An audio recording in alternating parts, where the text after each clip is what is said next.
السلام علیکم ورحمۃ اللہ وبرکاتہ۔ وعلیکم السلام ورحمۃ اللہ الحمد للہ نحمده ونستعینه ونستغفره ونؤمن به ونعوذ بالله من شرور انفسنا ومن سیئات اعمالنا من يهده الله فلا مضل له ومن يضلل فلا هادي له ونشهد ان لا اله الا الله وحده لا شريك له ونشهد أن سيدنا مولانا محمدا عبده ورسوله وقد قال الله تبارك وتعالى في القرآن المجيد والفرقان الحميد أعوذ بالله من الشيطان الرجيم بسم الله الرحمن الرحيم وجاوزنا ببني إسرائيل البحر فأتوا على قوم يعكفون على أصنام لهم صدق الله العظيم وبلغنا رسوله النبي الأمين المكين الكريم لا من الشاهدين والشاكرين والحمد لله رب العالمين۔ بعد توحید کے دوارا شروع میں رسالت کی پروان بہت سو خواجہ کے چاہنے والوں سے خواجہ رحمت صلی اللہ تعالی علیہ وسلم کی دیوان والی آواز گفتگو سے قبل ہمارا آپ نے کر انتہائی خلوص محبت کے ساتھ محمد خزرہ کی جانب پر لگا کر رسول آقا انعامدار مدینے کے تاجدار خطب نبی مفتی اور مصاب جناب رحمت مجتبی محمد مصطفیٰ صلی اللہ تبارک وتعالی علیہ وسلم کی بارگاہ دے کا سلام ہے۔ درود و سلام پر سلام پیش کرتے ہیں اللہم صلی اللہ علیہ وسلم۔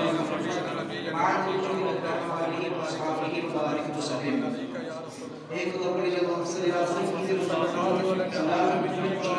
جميع الله والعطاء وفرحتنا بحجر الحاجات وتطيرنا بحكم جميع الصيام وترفعنا بها عندك أهل الدرجات وتبلغنا بأقصى الآيات من جميع الغايات في الحياة بعد الممات إنك على كل شيء قدير۔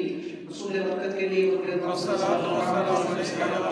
رسول اللہ وعلی آلک واصحابک یا حبیب اللہ والصلاة والسلام علیک یا نبی اللہ والصلاة والسلام یا رسول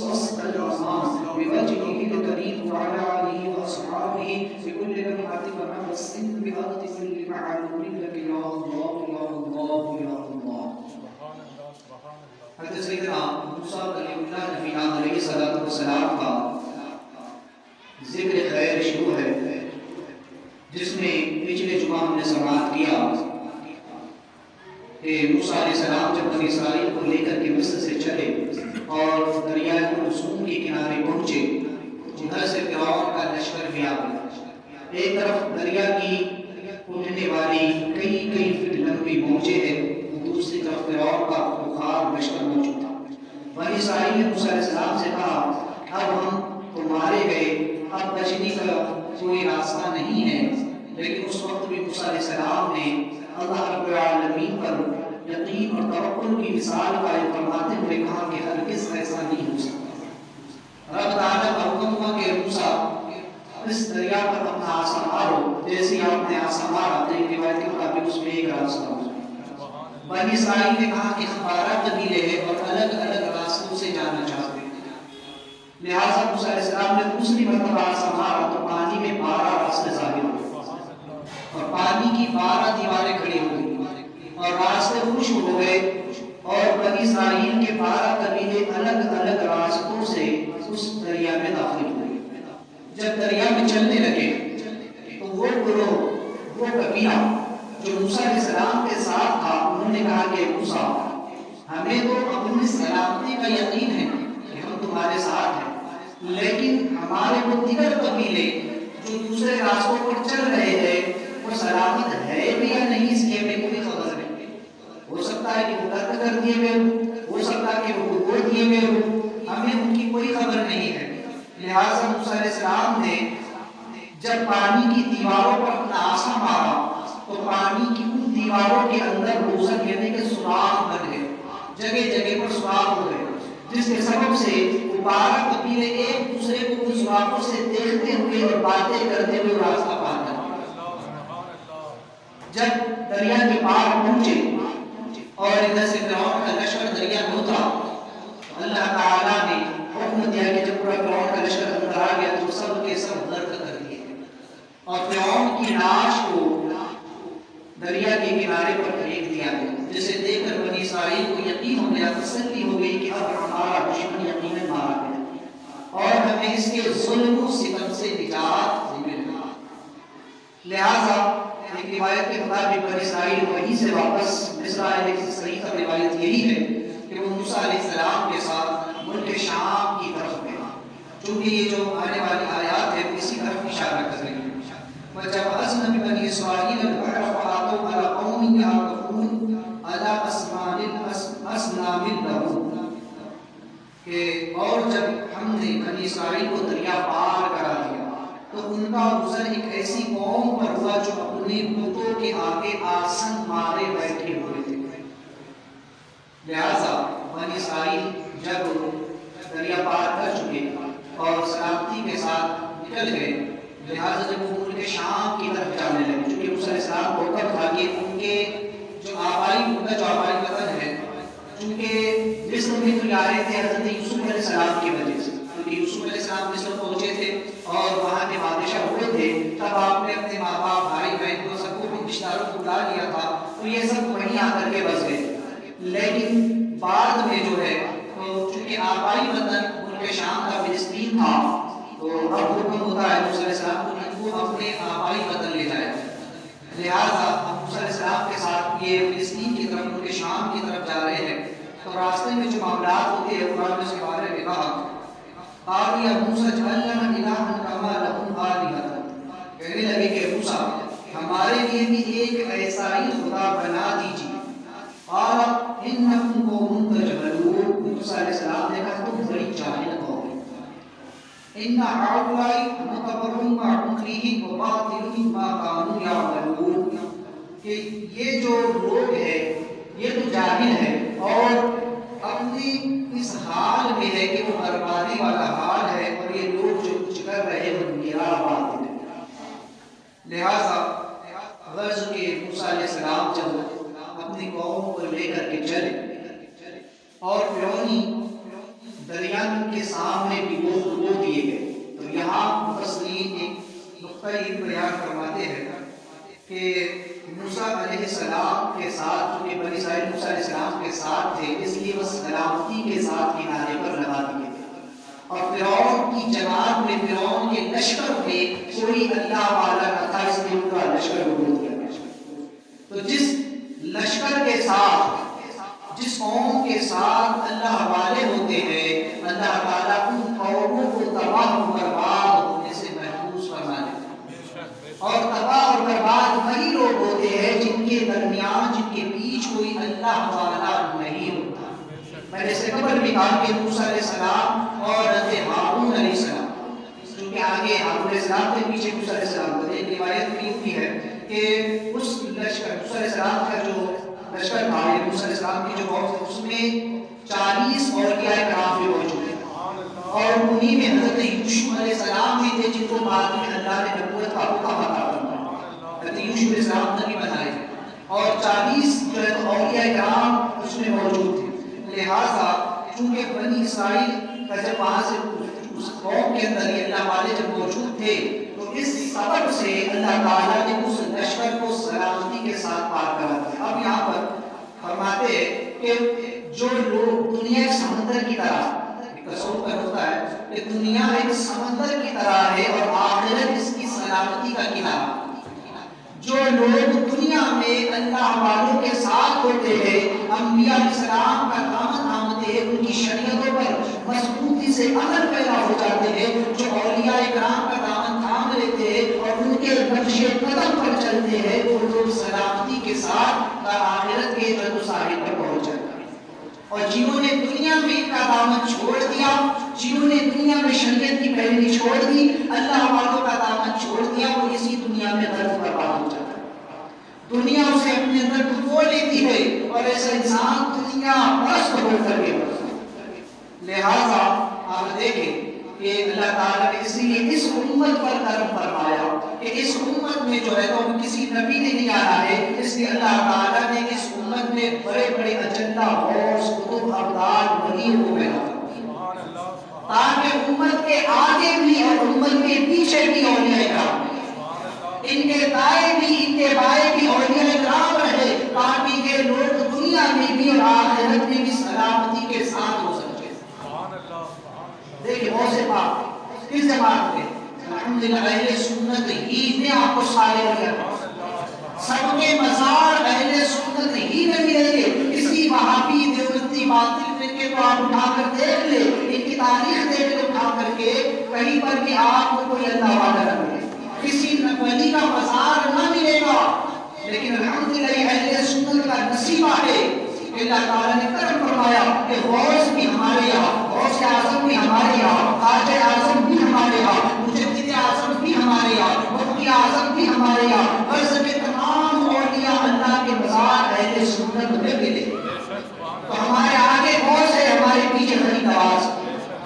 ہمارے دائیں بائیں اولیاء اللہ موجود ہے، اس لیے دنیا میں بھی میرا پار ہے اور انشاءاللہ آخرت میں بھی میرا پار۔ اسی عادت نے فرمایا کہ اہل سنت کا ہے میرا پار، اصحاب حضور نجم ہے اور ناؤ ہے عزت رسول اللہ۔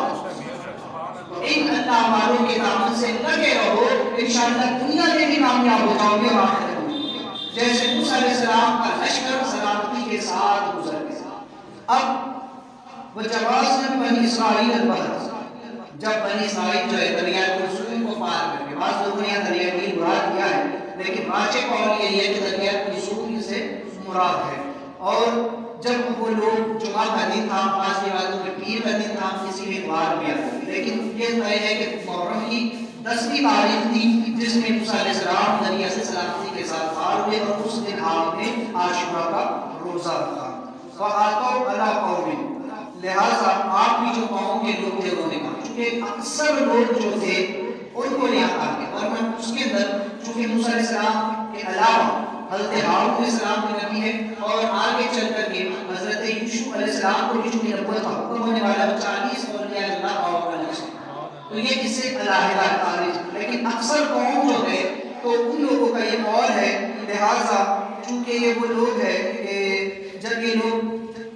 روایت میں ہے کہ ان لوگوں کا گزر مقام ریف یا مقام رقا سے ہوا، جو کہ سمندر سے قریب ملی ہوئی ایک قوم ہے، لہٰذا یا تو وہ لوگ اناڑی تھے یا پھر جو ہے تو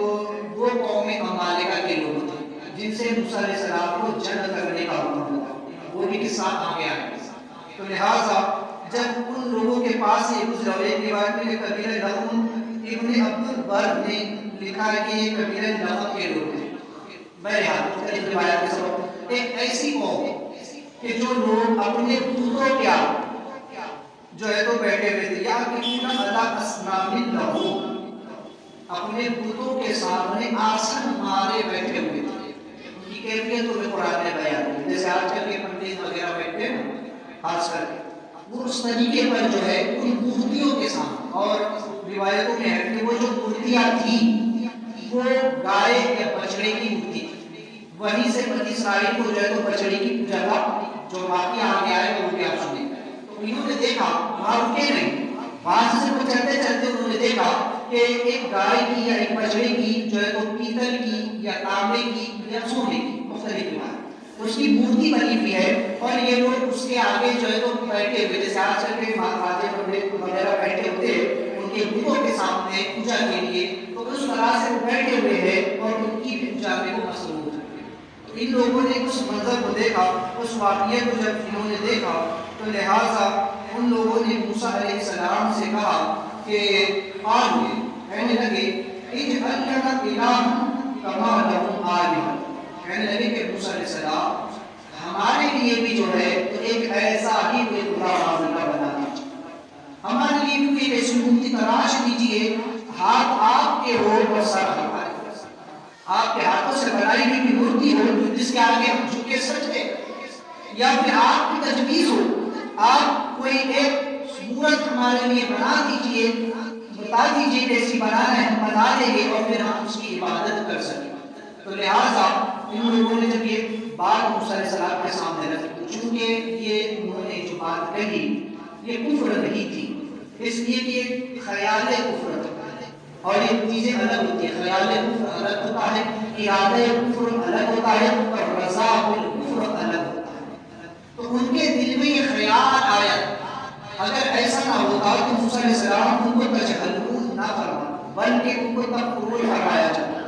موسیٰ علیہ السلام فرماتے تم نے کفر کیا، اطاعت کیا، تم نے جو ہے تو مرتد ہو گئے.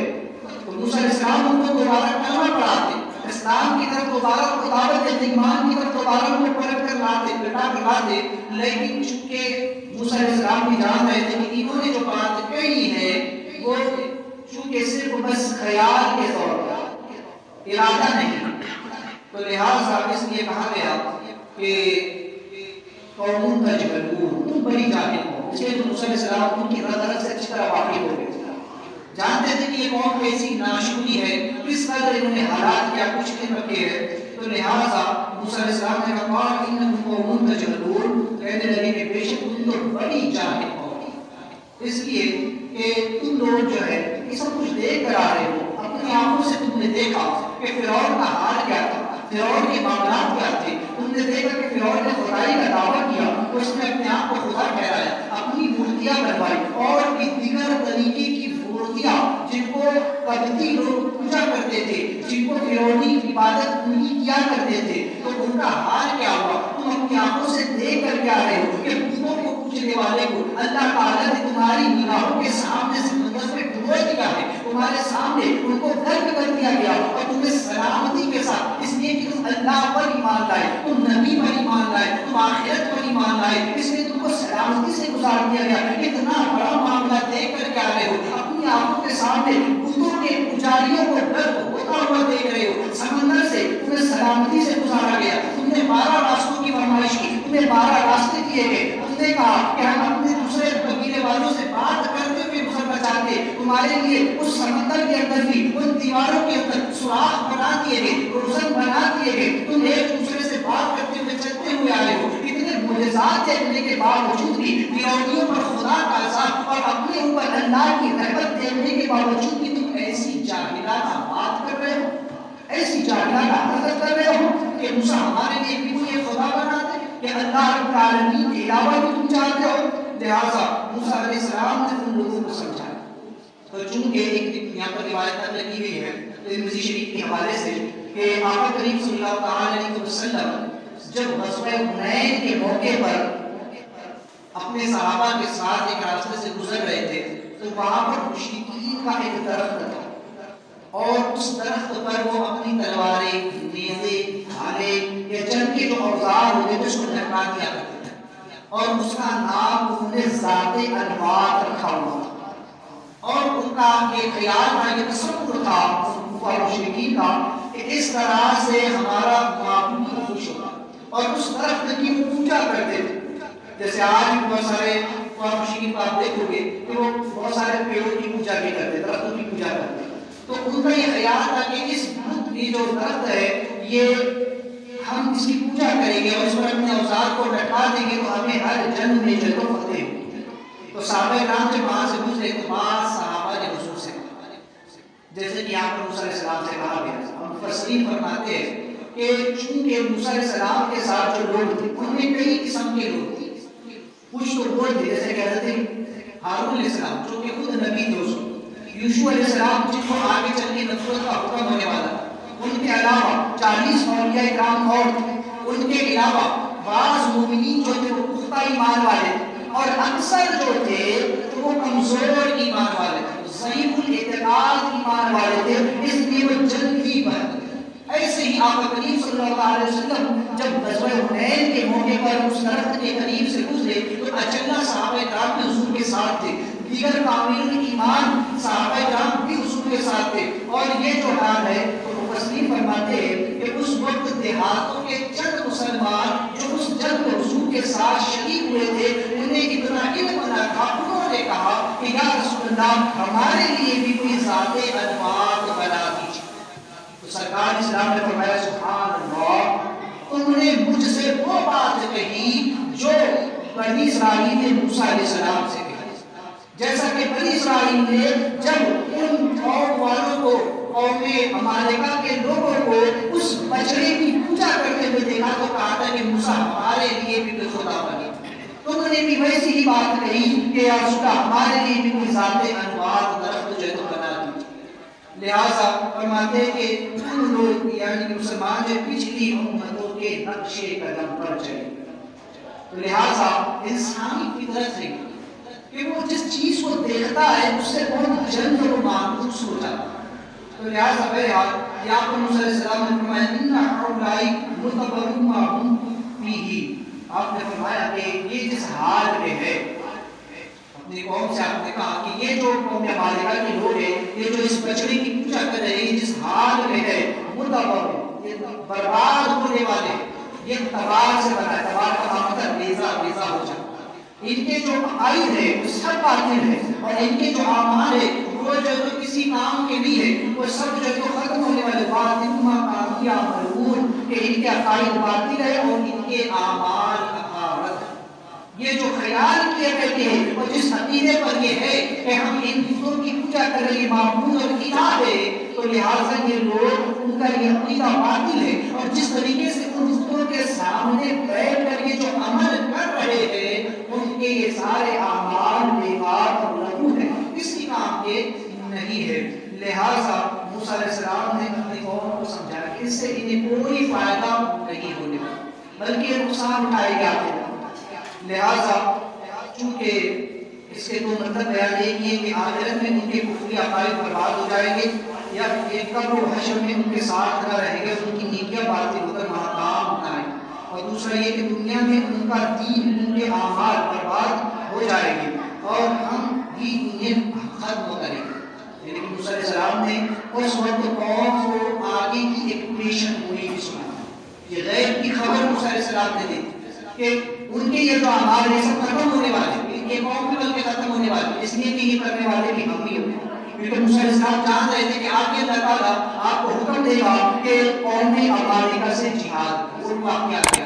کہ قوم مالکہ سے جب جہاد ہوا تو اس وقت بنی اسرائیل نے کیا کہا اور کیا معاملہ تھا. تو بہرحال موسیٰ علیہ السلام نے یہی پر اس بات کی پیشن گوئی کر دی کہ ان کے سارے معاملات بیکار ہیں یہ سب ختم ہونے والے ہیں. ایک نہ ایک دن ہم ہی لوگوں کو اور پھر ہم ان کے ساتھ جو ہے جہاد کریں گے. تو غرض یہ کہ جب فرعون کا لشکر ملاقات ہوا اور سلامتی کے ساتھ موسیٰ علیہ السلام اپنی قوم کو لے کر کے پہنچے اور یہ لوگوں کا جب گزر ایک مقام قرآن سے ہوا یا مقام ریف سے ہوا تو وہاں پر انہوں نے قوم مالکہ کے لوگوں کو جب اس حال میں دیکھا تو کہنے لگا کہ موسیٰ علیہ السلام سے کہ ہمارے لیے بھی کوئی جو اس طرح کا بنا دیجیے بت وغیرہ جس کی ہم عبادت کر سکیں. موسیٰ علیہ السلام نے کہا قال غیر اللہ ابغیکم الہ وهو فضلکم علی العالمین. آپ نے کہا کیا اللہ کے سوا تمہارے لیے کوئی اور خدا تلاش کروں حالانکہ اس نے تمہیں زمانے بھر میں فضیلت عطا کی. تو موسیٰ علیہ السلام نے اپنی قوم سے کہا کہ اللہ تعالیٰ نے تم پر اتنا بڑا کرم فرمایا اتنے معجزات تم نے دیکھے. تم نبی کی اولاد تم یعقوب علیہ السلام کی اولاد ہو. تم پر اللہ نے اتنا بڑا کرم کیا کہ تمہیں سارے جہان میں اللہ نے فضیلت عطا فرمائی. اس وقت میں اس جہان میں اس وقت اس پورے جہان میں بنی اسرائیل سب سے افضل کیونکہ نبی کی اولاد. تو لہٰذا موسیٰ علیہ السلام نے کہا کہ تم نے اکثر انبیاء علیہ السلام آئے تم نے کتنے معجزات دیکھے حال ہی میں میرے ساتھ معجزات دیکھ کر کے آ رہے ہو اس کے بعد بھی تم یہ چاہتے ہو کہ میں تمہارے لیے اللہ کے سوا کوئی اور خدا تلاش کروں کوئی اور خدا تمہارے لیے بنا دوں تاکہ اس کی تم جو ہے تو بندگی کر سکو. لہٰذا تم تو بڑی ناشکر ہو. تو غرض کے موسیٰ علیہ السلام نے ان لوگوں کو یہ بات سمجھا. یہاں پر چند باتیں سمجھ لیں کہ حضرت موسیٰ علیہ السلام جب اپنی قوم کو لے کر کے چلے اور جب انہوں نے دیکھا کہ قوم مالکہ کے لوگ ایک بچڑے کی پرستش کر رہے ہیں تصریف فرماتے کہ یہ سب سے پہلی قوم مالکہ یہ سب سے پہلی قوم ہے جس نے بچڑے کی پوجا کی اور اسی سے متاثر ہو کر کے بنی اسرائیل نے بچڑا بنا کر کے اس کی پوجا کی. وہ واقعے کرتے ہیں اور انہی سے متاثر ہو کر پھر جو ہے تو اہل مصر نے بھی جو ہے اس کو شروع کیا. اسی سے متاثر ہو کر اہل ہند بھی جو ہے بتوں کی پرستش میں مبتلا اور انہوں نے بھی گائے کی وغیرہ کی جو ہے تو پوجا کرنا جو ہے شروع کر دی. ان بے وقوفوں کو اتنی بھی خبر نہیں کہ ایک بے بس کمزور جانور جس سے خود یہ لوگ نفع حاصل کرتے ہیں اس کو انہوں نے جو اپنا معبود کہنا ہے. کتنی بھی عقلوں پر جو پتھر پڑا ہوا ہے ایک بے بس جانور کو جس سے خود یہ انسان افضل ہے انہوں نے ایک ایسے انسان اس جانور کو اپنا معبود ٹھہرا لیا اپنا الہ ٹھہرا لیا اس کی بندگی کر. آج بھی دیکھیں کہ ہند میں کیا ہوتا ہے بہرحال تو غرض کہ انسان جو ہے یہ بڑا ہی احسان فراموش ہے، چونکہ اللہ تعالیٰ کی جب نعمتیں سے ملتی ہے تو یہ اپنی اوقات کو بھول جاتا ہے، جب مصیبت میں ہوتا ہے تب اسے جو ہے تو خدا یاد آتا ہے، لیکن جب اللہ بندے پر اپنی نعمتیں عطا فرماتا ہے تو پھر یہ بھول جاتا ہے۔ بنی اسرائیل جب تک فرعون کے ظلم و ستم سہ رہے تھے اس وقت تک یہ بڑے نیک اور متقی بنے ہوئے، اس وقت ان کو خدا یاد آتا تھا، اس وقت موسیٰ علیہ السلام کے ہر قول و فعل پر یہ عمل کیا کرتے تھے، لیکن جیسے اللہ نے ان کو خوشحالی عطا فرما دی، ان کو فرعون سے نجات مل گئی، ان کا دشمن ان کی آنکھوں کے سامنے گرد کر دیا گیا، اور جب یہ سلامتی کے ساتھ نکل گئے اور جب اللہ نے کرم فرمایا تو اب یہ لوگ احسانوں کو بھول گئے اور فوراً جو ہے تو اس طرف فعل کی طرف ان کی طبیعتیں جو ہے تو مائل ہوئی، اور جو ہے تو یہی حال آج کل انسانوں کا، ہر انسان کا ہے کہ جب تک اس پر مصیبت ہوتی ہے تو اس کو خدا یاد آتا ہے، اور جو ہی مصیبت چھٹ جاتی ہے بندہ مسجد کا راستہ بھول جاتا ہے، جب تک پریشانی آئے گی تو مولویوں کے در کے چکر کاٹے جائے گی، مسجد میں آ کر کے ماتھا ٹیکا جائے گا، عاملوں کے پیچھے دوڑ لگائی جائے گی، لیکن جیسے ہی اپنا کام ہوا انسان فوراً سب کچھ بھول جاتا ہے، اس کو پھر مسجد نظر نہیں آتی، پھر اذان ہوتی رہتی ہے اس کے کان پر چوری گئی، اس قدر یہ ناشکری کہ انسان کو جب اللہ نعمتیں دیتا ہے تو انسان اپنی اوقات کو بھول جاتا ہے۔ تو غرض کہ حضرت موسیٰ علیہ السلام نے جو ہے جو ان لوگوں کو سمجھایا، یہاں ایک چیز مفسر فرماتے ہیں کہ نبوت کا جو فیضان ہے وہ سب پر یکساں نہیں، یا یکساں ہوتا بھی ہے تو لینے والے کی صلاحیت ویسی نہیں، جیسے کہ بادل جب آ کر کے برسا ہے تو اس کا پانی ہر طرف یکساں گرتا ہے، لیکن جو زمین زرخیز ہوتی ہے وہ پانی کو اپنے اندر جذب کر لیتی ہے اور اس سے اناج یا پھر جو ہے تو گھاس وغیرہ چیزیں اس سے جو ہے تو اگاتا ہے، لیکن جو زمین بنجر ہوتی ہے یا پتریلی ہوتی ہے اس پر اس بارش کے پانی کا کوئی اثر نہیں ہے۔ تو وہ لوگ جن کے دلوں میں اللہ کا خوف ہوتا ہے ان پر نبیوں کا فیضان زیادہ ہوتا ہے، وہ نبیوں سے زیادہ فیض، اولیاء کرام سے زیادہ فیض لے کر کے جو ہے تو کامل الایمان ہو جاتے ہیں، لیکن وہ لوگ جو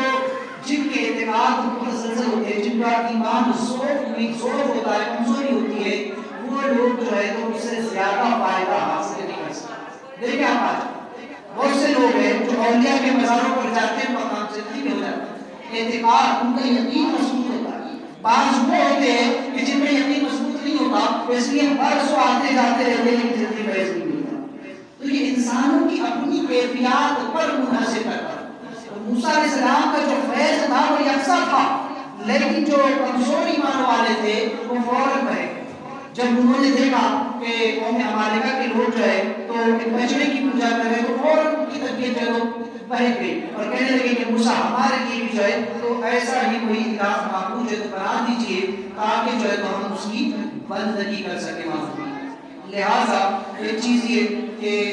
موسیٰ علیہ السلام کا جو فیض تھا اس سے حضرت یوسف علیہ السلام تو نبی بن گئے، ان کی دعا کی برکت سے حضرت ہارون علیہ السلام کو نبوت کا اعلان کا حکم دے دیا گیا اور 40 اولیاء اکرام جو ہے 40 مرد جو ہے ولی جو ہے بنا دیے گئے، اور آگے جب آپ سنیں گے کہ موسیٰ علیہ السلام ہی نے جو ہے اپنی قوم سے 40 لوگوں کا آگے چل کر جو ہے انتخاب کیا تھا، وہ سب کے سب نبی اور پورے اللہ نے نبی بنا۔ تو غرض کے نبیوں کا فیضان بڑا زبردست ہوتا۔ تو غرض کے ایک چیز اور یہاں کہ کفر کا خیال اور کفر کا ارادہ اور کفر بالرضا، یہ تینوں چیزوں سے سمجھیں۔ خیال کفر یعنی کہ کسی کے ذہن میں بھی خیال آئے گناہ کے تعلق سے، کفر کے تعلق سے، شرک کے تعلق سے، تو اس پر گرفت نہیں، اس پر گرفت نہیں، خیال پر گرفت نہیں ہو۔ اگر کوئی انسان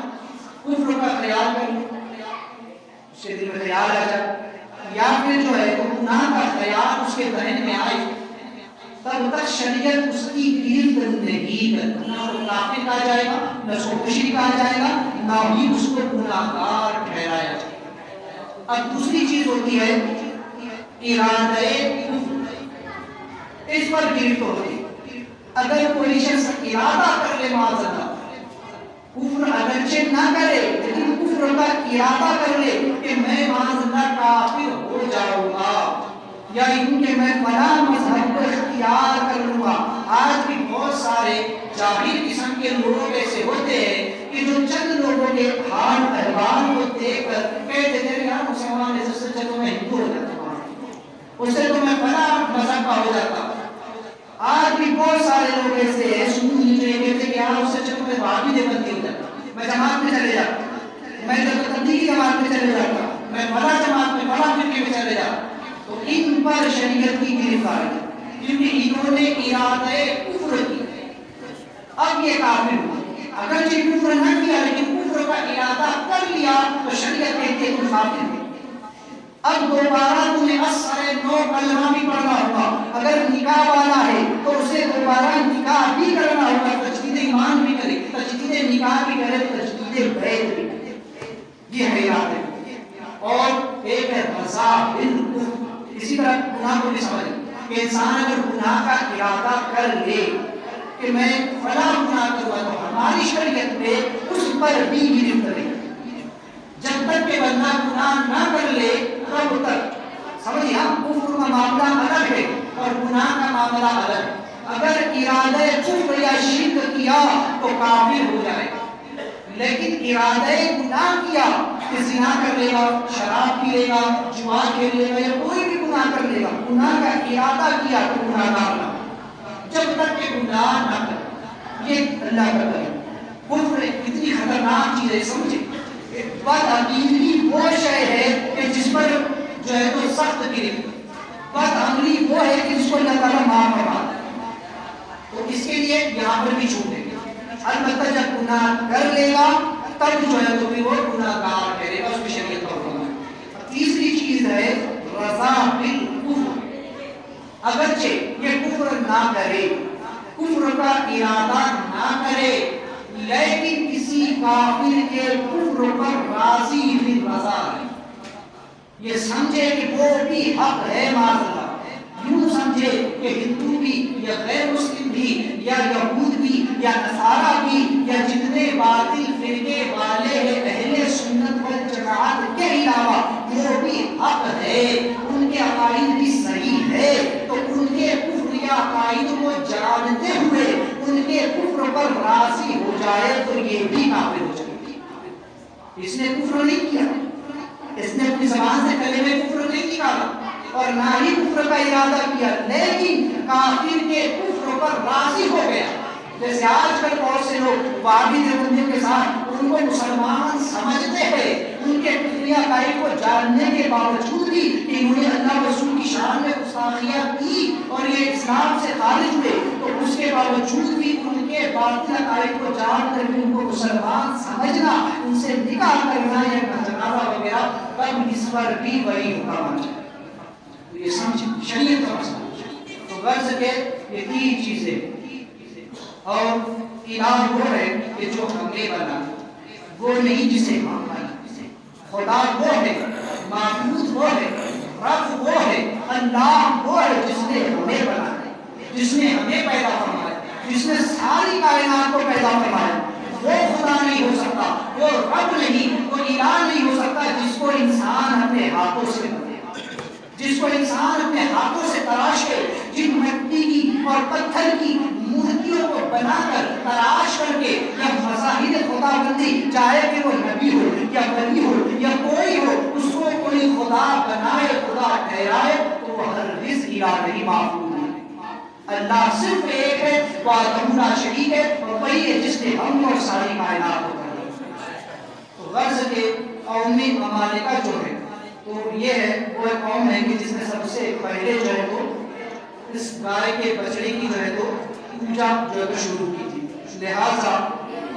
آپ ایک فرق یہاں سمجھیں کہ اس وقت جب بنی اسرائیل نے دیکھا کہ وہ جو قوم عمالقہ کے لوگ تھے وہ اس مورتی کے سامنے آسن مارے بیٹھے ہوئے، بعض نے فرمایا کہ ان کے سامنے جھکے ہوئے، بعض روایتوں میں آتا ہے کہ سجدے کی کیفیت میں سر کو جھکائے ہوئے ماتھا ٹیک دیتے، جس طرح آدمی مندر ماتھا ٹیکتے. تو غرض ہے کہ یا پھر اس طریقے سے جیسے آج کے پنڈت اس کے سامنے بیٹھے ہوتے ہیں اس طرح بیٹھے ہوئے تھے. بہرحال یہ سمجھ لیں کہ خود کے سامنے کس طرح سے بیٹھنا، اس کی بندگی کرنا، اس کی عبادت کرنا، یہ کفر ہے. البتہ اب کوئی اگر یہ کہے کہ مسلمان کعبے کے سامنے اس طرح ادب سے بیٹھتا، مسلمان بھی تو کعبے کے سامنے سر جھکاتے ہیں، کعبے کے سامنے اپنا سجدہ کرتے ہیں، تو پھر یہ کیوں مسلمان اور وہ کیوں؟ اس کا فرق سمجھ لیں. اس لیے کہ وہ کفار مشرکین یا آج کے بھی جو کفار ہے وہ ان کو الہ اور معبود سمجھتے، ان کو رب جان کر، معبود جان کر یا خدا کا شریک جان کر اس کی عبادت کی نیت سے، اس بچڑے کی، اس مورتی کی عبادت کی نیت سے اس کے سامنے سر جھکاتے ہیں، اس لیے وہ مشرک ہے. جبکہ مسلمان کعبے کی طرف سجدہ کرتا ہے، کعبے کو سجدہ نہیں کرتا.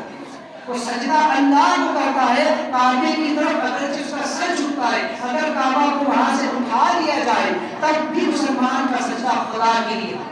آپ دیکھیں کہ مورتی جہاں رکھی ہوگی، جہاں لال پتھر دے گا وہاں ماتھا ٹیکے گا. لیکن مسلمان کے یہ معاملہ نہیں ہے. وہ اگر سجدہ بھی کرے گا تو کعبے کی سمت میں کرے گا، تو کہیں پر بھی ہو اس کا سر جھکے گا تو خدا کی بارگاہ میں، لیکن کعبے کی طرف. اب وہ شخص کہ جو ایسی جگہ چلا گیا کہ جہاں کعبے کی سمت کا پتہ نہ چلا، ایسے جنگل میں کھو گیا کہ جہاں اس کو خبر ہی نہیں ہو پا رہی کہ کعبہ کس سمت میں، تو شریعت کہتی ہے کہ تحری کرے، ارادہ کرے، دل میں خیال کرے کہ کعبہ کس سمت میں ہو، اور جدھر اس کا دل جم جائے اس طرف منہ کر کے نماز پڑھ لے، اگرچہ اس طرف کعبہ نہ ہو تب بھی اس کی نماز ہو جائے. یہ ہے بات، یہ ہے مومن کا اور کافر کے درمیان کا فرق. کیونکہ کعبہ ہمارے لیے صرف ایک واسطہ، ایک وسیلہ، ایک ذریعہ ہے، لیکن سجدہ اصل میں خدا. جبکہ کفار مشرکین کا سجدہ اسی مورتی کے لیے. عبادت کا اور تعظیم کا فرق بھی یہاں سمجھ لیں کہ عبادت کسے کہتے ہیں، تعظیم کسے کہتے ہیں. آپ جو اولیاء اکرام کی تعظیم پر شکر کے فتوے دے دیتے ہیں کہ تم ولیوں کی جو تعظیم کرتے ہو، جیسے مسلم جو ہے اپنے بتوں کی تعظیم کرتے ہیں، تم بھی تو ولی نبی کی تعظیم کرتے ہو. اس فرق کو بھی غیر مسلم جو ہے وہ اپنے دیوی دیوتاؤں کو خدا الہ معبود سمجھ کر اس کی بندگی کرتے، اس کی تعظیم کرتے. اب عبادت اور تعظیم کے کیا فرق ہے؟ کسی کو الہ معبود خدا سمجھ کر اس کے سامنے عاجزی کے طور پر جو بھی عمل کیا جائے وہ عبادت ہے. عبادت کسے کہتے ہیں؟ کہ کسی کو خدا الہ یا معبود اللہ سمجھ کر کے بندگی کی نیت سے اس کے سامنے عاجزی کے ساتھ جو بھی عمل کیا جائے وہ عبادت. جیسے ہم مسلمان اللہ تعالیٰ کو اللہ معبود الہ سمجھتے ہیں، وہ ایک ہے، وہ یکتا ہے، وہ تنہا ہے، اور وہی اللہ ہے، وہی معبود ہے، وہی الہ ہے، وہی خالق حقیقی ہے، وہی مالک ہے. تو ہم اس کی عبادت کی نیت سے اس کے سامنے چاہے قیام میں کرے ہو، چاہے رکوع میں ہو، چاہے سجدہ میں ہو، چاہے قاعدہ میں ہو، جس حالت میں ہو اپنے سر کو جھکا دے، جیسے بھی ہو وہ اللہ کی بات. کیوں؟ کیونکہ ہم نے اللہ کو الہ اور معبود سمجھ کر اس کی عبادت کی نیت سے اس کے سامنے سر جھکایا ہے، اس لیے یہ عبادت. اب خدا کی عبادت کی نیت سے جو بھی کام کیا جائے وہ عبادت کرنا چاہیے. اب تعظیم کسے کہتے ہیں؟ کسی غیر خدا جو خدا نہیں ہے، جو الہ نہیں ہے، جو معبود نہیں ہے، جو رب نہیں ہے، اس کو یا اس کے سامنے اس کی تعظیم، اس کے ادب کے لیے انسان جو عاجزی کرے یا اس کے سامنے جو عمل ادب کے طور پر کرے وہ تعظیم کہنا. جیسے کہ انبیاء علیہ السلام، اولیاء اکرام، کہ ہم جو ان کا ادب کرتے ہیں ہم ان کو خدا نہیں کہتے. کوئی بھی نبی یا کوئی بھی ولی خدا نہیں، ہم ان کو خدا نہیں مانتے، بلکہ خدا کے بندے ہیں جن کو اللہ نے نبوت دی، وہ اللہ کے نبی جن کو ولایت دی وہ اللہ کے ولی ہے. تو لہٰذا ہم ان کو اللہ کا بندہ، اللہ کا نبی یا اللہ کا ولی، اللہ کا دوست جان کر ان کا ادب کرتے ہیں کہ یہ خدا کی عبادت نہیں کرتے، ان کا ادب کرتے ہیں. اب ادب کی نیت سے کوئی ان کے سامنے ہاتھ باندھ کر کھڑا ہو جائے تو یہ شرک ہے. اب یہی والی لوگ جو تو دھوکہ دیتے ہیں، بات کہتے ہیں قیام کی جو حالت ہے وہ عبادت کے لیے ہم خدا کے سامنے کھڑے ہوتے ہیں. قیام جو ہوتا ہے وہ خدا جب نماز میں کھڑے ہوتے ہیں ہاتھ باندھ کر کے قیام ہوتا ہے تو وہ تو خدا کے لیے ہوتا ہے. اور تم نبیوں کی بارگاہ میں سلام کے لیے ویسے ہی کھڑے ہوتے ہو تو پھر یہ تو شرک ہوا. سمجھ لیجیے شرک نہیں ہے، اس لیے کہ قیام جو ہے یہ نماز کا ایک رکن ہے اور یہ عبادت ہے. ہم اللہ کی عبادت کی نیت سے جب قیام میں کھڑے ہوتے ہیں تو وہ عمل ہمارا عبادت بنتا ہے. لیکن وہی کھڑا ہونا جب کسی نبی یا ولی کی بارگاہ میں ہو تو پھر اس کو یہ جان کر کہ یہ خدا کا بندہ نہیں ہے، یہ اللہ کا بندہ جان کر، خدا نہ جان کر، یہ سمجھ کر کہ ہم اس کی تعظیم، اس کا ادب کر رہے ہیں تو وہی فعل کی عبادت نہیں بلکہ تعظیم بن جاتا ہے. ہم عبادت کر رہے ہیں، تعظیم کر رہے ہیں. اس فرق کو اچھے سے ذہن میں رکھیں. تو غرض کے شرک جوڑتے ہیں جہاں مورتی بھولے گی وہاں نصر ہوگی، لیکن مسلمان کا معاملہ یہ نہیں ہوتا. لہٰذا ایک چیز یہ بھی سمجھ لیں کہ موسیٰ علیہ السلام نے جو قوم کو درس اور پیغام دیا کہ اللہ رب العالمین جو ہے تو اس نے تمہیں سارے جہان پر فضیلت دی اور اللہ وہ ہے کہ میں تمہارے لیے اس اللہ کو چھوڑ کر کوئی اور خدا تلاش کروں، کیونکہ اللہ ایک ہے، وحدہ لا شریک ہے. لہٰذا خدا وہ نہیں ہوتا کہ جس کو تلاشا جائے، جس کو ڈھونڈا جائے یا جس کو انسان اپنے ہاتھ سے بنا لے، بلکہ اللہ وہ ہے جس نے ساری کائنات کو بنایا. لہٰذا آج جتنے بھی غیر مسلم ہیں جنہوں نے اپنے ہاتھوں سے بنائی ہوئی مورتیوں کو خدا اور الہ ٹھہرا دیا اور خدا کا شریک ٹھہرا دیا، خدا مرشد. اللہ وہ ہے جس نے ساری کائناتوں کا بنایا. اسی طرح نبوت اور ولایت کو بھی سمجھا کہ نبی اور ولی وہ ہے جس کو خدا نبی یا ولی بنائے، وہ نہیں جس کو انسان بنائے. اللہ جس کو نبوت دے، جس کو اپنی ولایت عطا کرے، وہی خدا کا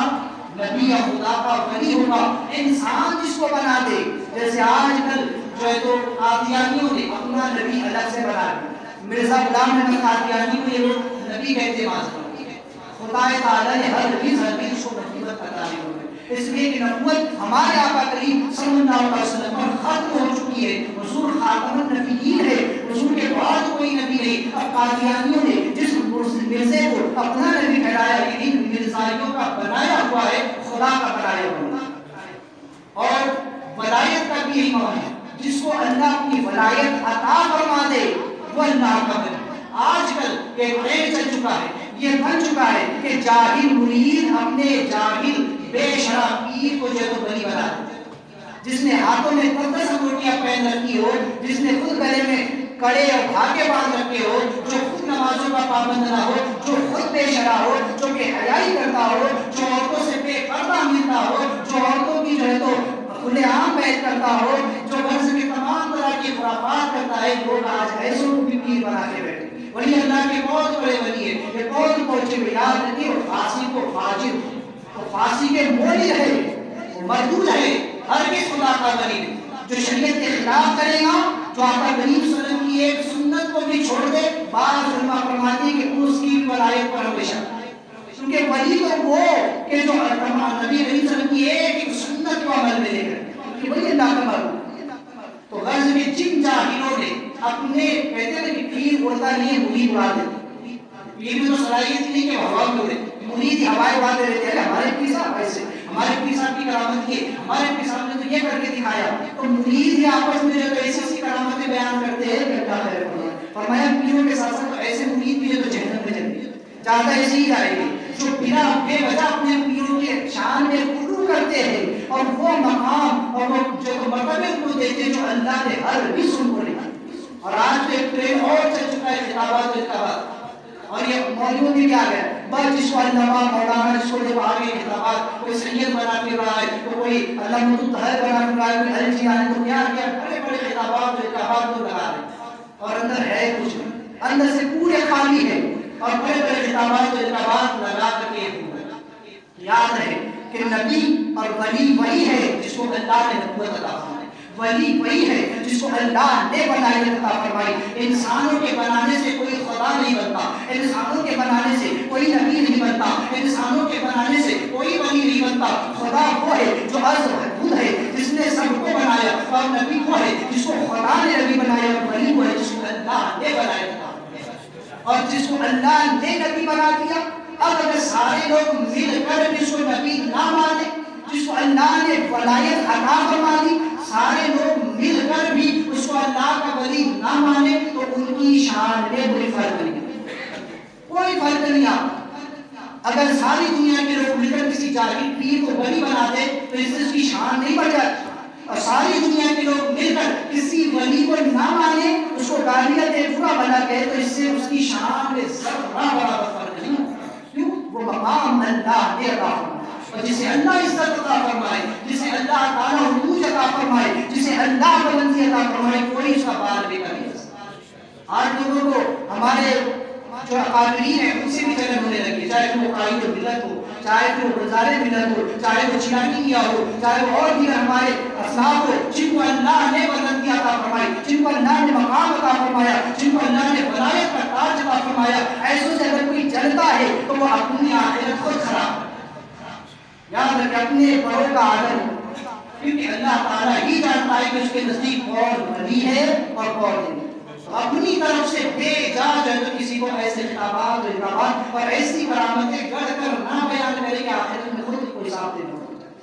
تو غرض کے یہ چند باتیں ہیں۔ اسی طرح یہاں پر فرمایا ہے کہ یہ جو قوم تھی تو فضل العالمین، یعنی کہ اللہ تعالیٰ نے اس زمانے وہ قوم تمام قوموں سے افضل تھی، لیکن اس زمانے میں حضور کی امت سب سے افضل، چونکہ وہ اولاد تھی بنی اسرائیل کی، اولاد ہے وہ بنی اسرائیل کی، حضرت یعقوب علیہ السلام کی۔ یا ایک مسئلہ سمجھ لیں کہ نبی کی جو اولاد ہوتی ہے، نسبی جو معاملہ ہوتا ہے، یہ نسبی جو فضیلت ہوتی ہے، وہ آسانی سے نہیں ملتی جب تک کہ انسان کو فرشتے کرنا۔ جیسے کہ اگر ہیرا اگر وہ کیچڑ میں گر جائے وہ میلا ضرور ہو جاتا ہے، لیکن اس کی قیمت ختم مجھے تو بولی ہو جاتی، اس کی قیمت فرق نہیں پڑتی۔ اس کو نکال کر کے صاف کر لیا جائے تو پھر اس کی قیمت جیسی کی ویسی، اس کی قیمت پر کوئی فرق نہیں آتا۔ تو نسب کی فضیلت ایسی ہی ہوتی ہے۔ بنی اسرائیل چونکہ یعقوب علیہ السلام کی اولاد ہے، نبی کی اولاد ہے، اگرچہ وقتی طور پر وہ گناہوں میں ملوث ہو جاتے تھے، بار بار جب وہ غلط کام کرتے تھے، بار بار وہ گناہ کرتے تھے، مسلسل ہر بار ہوتے تھے۔ آپ دیکھیں یہ سارے معاملات جو بھی ابھی تک ہیں اور آگے بھی آپ سنتے رہیں گے کہ انہوں نے کتنی بار مسلسل آپ کو پریشان کیا۔ یہاں ایک سبق ہے، اس میں یہ بھی ہے کہ اس وقت جب قرآن نازل ہو رہا تھا اس وقت بھی اور آج کے دور میں مسلمانوں کے لیے اس وقت بھی اللہ نے حضور کو تسلی دی کہ محبوب یہ اس زمانے کی یہود و نصارہ جو آپ کو پریشان کر رہے ہیں نا، یہ جو آپ کو تکلیف دے رہے اور آپ کی دعوت کو قبول نہیں کر رہے اور آپ سے حجت کر رہے ہیں، تو محبوب یہ کوئی کی نئی بات نہیں ہے، انہوں نے تو خود اپنے نبی کی موجودگی میں اپنے نبی سے حجت کی۔ یہ تو وہ قوم ہے کہ جو اپنے نبی کے معجزات دیکھ کر بھی اپنے نبی سے حجت کرتی تھی، جنہوں نے خود اپنی آنکھوں سے دیکھا کہ سمندر میں 12 راستے بنے، یہ اپنے نبی کا معجزہ دیکھ کر جب سمندر سے گزر رہی ہے تب بھی بے اعتراض ہے، تب بھی موسیٰ علیہ السلام سے کہے کہ موسیٰ ہم کو سلامت ہے، دوسرے ہے کہ نہیں؟ تب موسیٰ علیہ السلام نے پھر دوسرا معجزہ دکھایا اور ان دیواروں میں سوراخ ہوا اور ان لوگوں نے ایک دوسرے کو دیکھ کر کے سمندر پار ہوا۔ یہ تو وہ قوم ہے کہ اپنے ہی نبی کی موجودگی میں اپنے نبی سے حجت کرتی تھی۔ محبوب اگر آپ سے حجت کرتے تو آپ پھر دن برداشت نہ ہو، آپ سب ہو۔ اور آج کے مسلمانوں کے لیے بھی یہ سبق ہے کہ آج میں اگر یہود و نصارہ مسلمانوں کے دشمن ہے تو یہ ہمیشہ ہی رہے، تم یہ چاہے لاکھ سے دوستیاں کرو، یہ کبھی فائدہ نہیں دے گا۔ اسی لیے قرآن نے صاف طور سے کہا کہ یہود نصارہ ان کو ہرگز دوست نہ بنائے، ان سے دوستیاں نہ کرے، کیونکہ یہ وقت پڑنے پر مسلمان کو ضرور دیر و تکلیف پہنچائے۔ جب یہ اپنے نبی سے حجت کر سکتے تو ہم تو یہ کو خاطر میں ڈالے ہوتے۔ تو لہٰذا یہ کہ مذہب کی جو فضیلت ہوتی ہے، چونکہ ایک چیز یہ کہ اس زمانے میں جتنی قومیں تھیں ان قوموں میں بنی اسرائیل سب سے افضل تھی، لیکن اس زمانے میں چونکہ حضور خاتم النبی اور سارے نبیوں سے افضل اور سارے نبیوں سے سرکار ہے، اس لیے یہ امت بھی سب سے افضل اور حضور کی اولاد وہ اس امت میں سب سے افضل۔ جو حضور کی اولاد ہے، جو سید ہے، وہ سب سے افضل۔ جب بنی اسرائیل افضل ہے کیونکہ وہ یعقوب علیہ السلام کی اولاد ہے، تو سید اس زمانے میں جو خود حضور کی اولاد ہے، جو افضل ترین نبی کی اولاد ہے وہ سب سے افضل. اگر کسی سید سے کوئی گناہ ہو جائے وقتی طور پر تب بھی شریعت یہ کہتی ہے کہ اگر قاضی اسلام ہے تو وہ شریعت کی تاثیر اس پر جاری کرے، لیکن یہ تصور کرے، یہ خیال کرے کہ اس شہزادے کے پیر میں کیچڑ لگ گئی ہے، اس کو صاف کر. جب تک کوئی سید کفر یا شرک نہ کر لے اس کا نسب منقطع نہیں ہو سکتا، اور تب تک وہ واجب تعظیم ہے. تو یہ سیدوں کی شان ہے، یہ اولاد رسول کی شان ہے. تو بس کہ ان باتوں کو ذہن میں رکھے انشاءاللہ تبارک و تعالی آئندہ گفتگو جو ہے تو آپ آئندہ جو سماعت فرمائیں. لہٰذا چند مسائل کا جو یہ سلسلہ شروع تھا اس کو بھی سماعت کر لے. رکوع یہ نماز کا جو ہے وہ چوتھا فرض ہے. چونکہ رکوع یعنی کہ اتنا جھکنا کہ ہاتھ بڑھائے تو گھٹنا تک پہنچ جائے، یہ رکوع کا ادنا درجہ. قیام آپ سن چکے ہیں کہ قیام یہ ہے کہ بالکل سیدھا کھڑے ہو، یہ قیام. اور رکوع ہے کہ انسان اتنا جھکے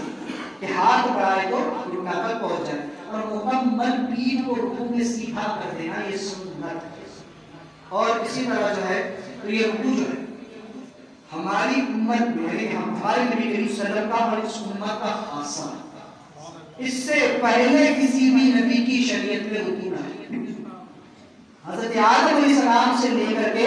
حضرت عیسیٰ علیہ السلام تک جتنے انبیاء علیہ السلام تشریف لائے ان کی شریعتوں میں نماز فرض تھی لیکن رکوع نہیں تھی. سیدھا قیام کے بعد سجدہ کرتے. لیکن یہاں تک کہ آپ کریم صلی اللہ علیہ وسلم نے معراج کی شب سے پہلے جتنی نمازیں پڑھی، بلکہ یہاں تک کہ معراج کی صبح میں فجر اور جو ظہر پڑھی گئی وہ بھی بغیر رکوع کی تھی، عصر سے جو ہے تو صاحب فرض ہے. اور پھر عصر کی نماز سے آپ کریم صلی اللہ علیہ وسلم صحابہ نے رکوع کرنا شروع کر دیا. تو یہ خاصہ ہے اس امت کا. لہذا یہ کہ ہر رکعت میں صرف ایک ہی رکوع کرے. اگر بھول کر دو رکوع کر دیے تو ترک واجب، اور اس پر سجدہ سہو واجب ہوتا ہے. اور رکوع میں کم از کم ایک مرتبہ سبحان اللہ کہنے کی مقدار خاموش رہنا واجب. سمجھ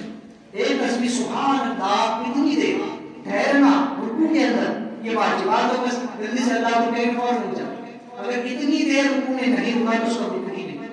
اس کا جو فرض ہی ثابت ہو جائے. اللہ ان مسائل کو ذہن میں رکھے. اللہ تعالیٰ ہم سب کو عمل کرنے کی توفیق عطا فرمائے. اور آج خود کی غلطی توبہ کرتا ہوں. استغفر اللہ ربی من ذنبی واتوب الیہ. لا الہ الا اللہ محمد رسول اللہ.